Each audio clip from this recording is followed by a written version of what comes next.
Hey, I'm Dr. Gwynn, and in this video, I'm going to tell you how to get logged into your Moodle site. You're going to be using Moodle a lot for this year, and here's the basic idea of how to do it. So you start out by going to expated.org. expated.org, it'll take you to this blank screen that says home up here. If you click there, nothing, it won't take you any place really. Go over here to the top right where it says login. Now, you'll see I have a couple different accounts here.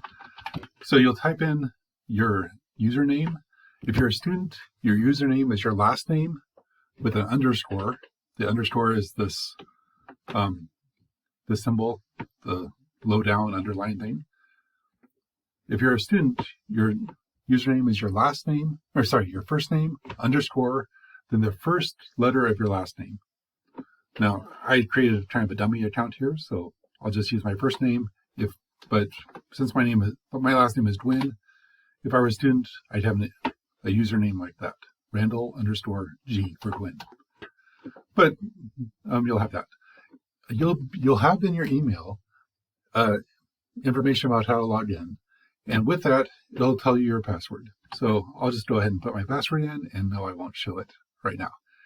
So you put your password in, log in, and immediately you'll see the option to change your password. So your current password is the one you just typed in a new one. Let's see.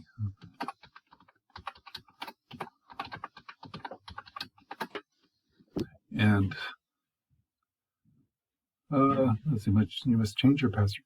I didn't have an uppercase letter.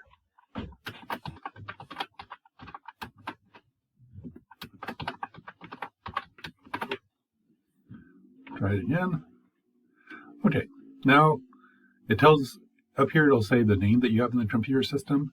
If there's a problem with that, don't worry about it. You can go up here in the profile section. Like up here it says DG is my initials. Click there, click on profile.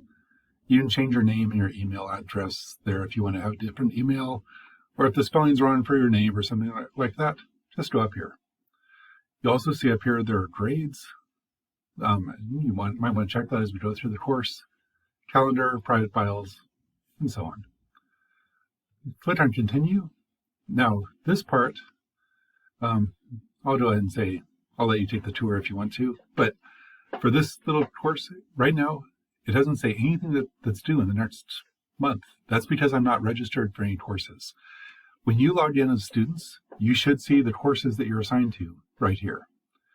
And also, if you click on my courses, now I'm not registered for any courses right now, so I won't see anything. But when you log in, you should see a course here. If you don't, then email me. And the instructions for how to contact me are in your email. If you're not from the school I'm teaching at and watch this video, everything in this will still work for you. Just email your school's administrator. That's how you log in and get started. And I'm looking forward to seeing you online. Our first day is coming very soon. So looking forward to working with you this year. Bye, everyone.